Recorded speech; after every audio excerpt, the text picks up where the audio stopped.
My name is Tricia O'Brien. I am the Director of Service Delivery for Object Computing in St. Louis, Missouri. I am also the Director of Women Who Code St. Louis, our local network here. What inspired me to pursue a career in technology? And how has mentorship helped in that? So I've been interested in technology since as long as I can remember. At 9 years old, I took a summer college for kids class where I learned basic programming. And I believe that we coded a slithering snake to go up a screen, and it was back in the days of green screen consoles prior to monitors. So all those years ago, I loved at the time and still do breaking down tasks into instructions and especially making a computer do a thing. So I still find this cool. While I had this spark young though, I took a winding path to actually land in a tech career. Why was my path so windy? Largely because I lacked confidence and I didn't think that I was smart enough. And I think this is a common theme for women and girls as they're starting as young as middle school. We'll talk about that in a minute.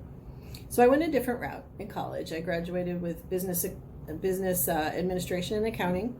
My first job was an airline reservations agent.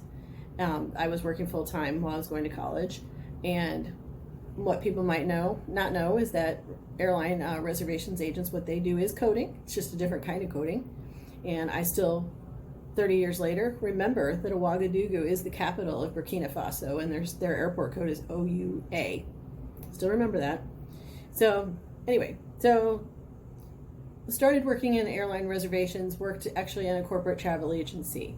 And at that time, I started writing little scripts. As I was doing my reservations, I would write scripts to automate parts of my job so that I wouldn't forget, we need a seat assignment. Oh, we need to add some accounting fields to the reservation. So I would write these little scripts. And that kind of got me back into, I'm loving this, making a computer do a thing. So I decided after some thought to pursue a BS in computer science.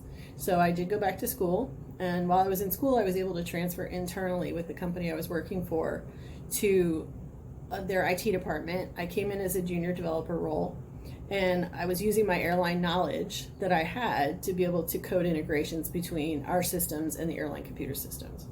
So fast forward over 20 years, I worked in different various roles. I worked in that role for probably about 10 years. And then I switched to financial services and worked on scanning solutions and OCR type of solutions. So worked on different types of software. Over the next 20 years. So eventually, after time, I moved into leadership, managing development teams, and then now into more project-based leadership. So now onto the mentorship and sponsorship part. I have been lucky to have lots of different people over the years who've seen a spark of something in me that they've invested in. Some were leaders, some were coworkers, some were men, some were women. Without these people guiding and directing, providing opportunities, and above all caps, encouraging me, I would not be the person I am today. I've had lots of encouragement. I was recently introduced to the descriptor of having your own personal board of directors. And this is really a great name for the people who have guided and helped me over the many years, my people. So I'm proud of the work that my board of directors and I have done together. And my board of directors inspires me to be a catalyst for other people.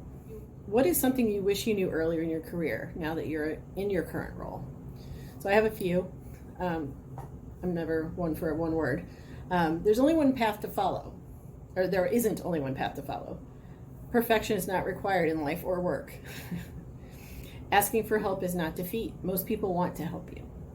And my favorite, one of our fabulous leads in the St. Louis network, shared this tweet to me that says, embrace imposter syndrome. Revel in the fact that you have fooled everyone. You are a trickster goddess. So I wish I had known all along that I would become a trickster goddess. Where do you see the future of technology heading? And how do you envision the role of women evolving in the coming years? So there's a lot going on in the generative AI space, and this will be at best beneficial for women, but at worst it could be devastating for women. So I've read through a couple of sources that only about 20% of AI engineers and researchers are women. And the root of all AI ML is data. I would love to see more women and diverse people in these fields to bring perspectives that will ultimately reduce bias in the data that impacts the tools that are shaping our world.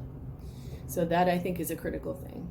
Additionally, looking at it as a women's issue, not just a women in tech issue, a few different sources have also noted that job losses attributed to AI are likely to disproportionately affect women because of the types of jobs that are targeted by this type of software. So that doesn't mean that this is a scary and horrible thing, because there's a lot of benefit that can come from it. But we need to be aware and make sure that women are placed in these areas where we can help to ensure that that data bias is not there. What is something people can do today to invest in women in tech and inspire inclusion? One, be a mentor. Be an advocate. Watch for signs of exclusion and don't be quiet. Be kind, but don't be quiet. Educate people and be educated by DE&I programs. I've been blessed with amazing male mentors and coworkers who've told me that after learning about bias, they can see it happening and they can actively work to intervene or even change their own language and behavior. So that's one thing. As leaders, work towards equal opportunities and salaries for women in your organizations. That is something, as I became a leader, is a big thing, is when it comes to review times, when it comes to new opportunities that are coming up, make sure that you're ensuring that the women in your teams are being treated fairly and are paid fairly.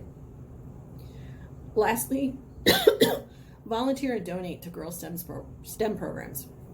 Studies have shown that around middle school, girls move away from STEM, and probably for the same reason that I did. They think they're not smart enough. They don't think they can succeed. So we need to teach them that's not the case. So be their role models, provide resources to keep them engaged, donate so that there's neat things to keep them active.